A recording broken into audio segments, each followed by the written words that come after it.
Bonjour les EB4.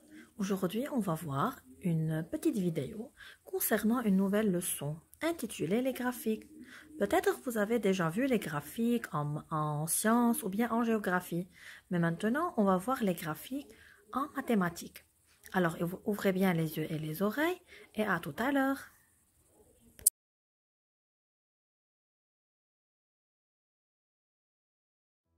On va voir dans cette vidéo comment lire et interpréter un graphique.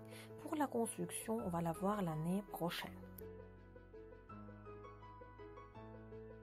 Un graphique nous donne des informations visuelles sur un caractère donné ou bien il nous montre une relation entre deux caractères. Comme il nous donne aussi des éléments d'évolution, de comparaison, de minimum et de maximum. On a 4 types de graphiques, diagramme en bâton, circulaire, le camembert et les courbes, ainsi que l'histogramme qui ressemble trop au diagramme en bâton. Alors dans un graphique, on trouve tout d'abord le titre du graphique, voilà le titre pour savoir de quoi il s'agit, ainsi que plusieurs d'autres éléments comme le caractère duquel on parle, le nombre de participants par exemple à une certaine activité, ainsi que par exemple la température, etc.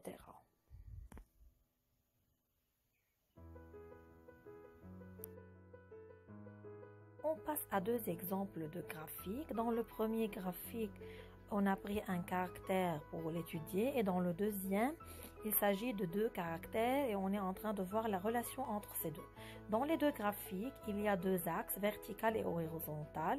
L'axe vertical dans le premier graphique nous montre le nombre de participants à une certaine activité et dans le deuxième, c'est un autre caractère qui est la température. Et sur l'axe horizontal, dans le premier graphique, on a le caractère, c'est-à-dire il s'agit là de plusieurs activités. Et dans le deuxième graphique, c'est aussi un caractère, il s'agit des jours du mois. Et pour les axes, ils ont des noms.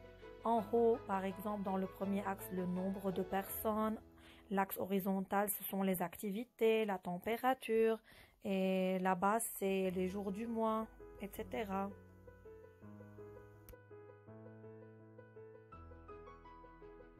On passe maintenant à un exercice d'application. Le premier exercice, combien d'inscrits pratiquent l'anglais? Pour trouver ce nombre, je n'ai qu'à regarder tout d'abord le caractère étudié qui est là l'anglais et voir la hauteur du bâton qui représente l'anglais, le bâton bleu. Et puis je regarde la hauteur de ce bâton. Alors je trouve que ça correspond à 25 si je trace une ligne horizontale. Je trouve que ça correspond à 25. Donc il y a 25 participants qui étudient l'anglais.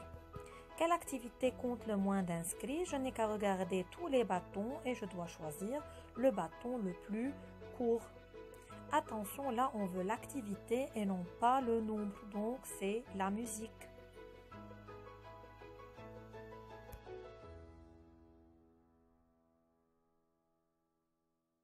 Je passe maintenant à la deuxième activité, le diagramme en courbe. Quels jours ont été inférieurs à 0 degré? Je n'ai qu'à regarder la température de 0 degré et je trace une ligne horizontale et je repère les points qui se trouvent au-dessous de la ligne bleue, dire au-dessous de 0. Alors je vais trouver que c'était le mercredi et le jeudi 2 et 3 novembre. Alors je dois tracer une perpendiculaire qui passe par le point repéré et perpendiculaire à l'axe horizontal. Voilà. Quel jour a été le plus chaud? Je n'ai qu'à repérer le plus haut point. Alors, et puis je trace une perpendiculaire qui passe par ce point repéré, perpendiculaire à la ligne horizontale et qui passe par le point repéré. Je vais trouver que c'était le vendredi 28 octobre. C'était le jour le plus chaud. Coucou les EP4, j'espère que vous avez eu une idée concernant les graphiques. Maintenant, on va passer ensemble aux exercices d'application. À bientôt!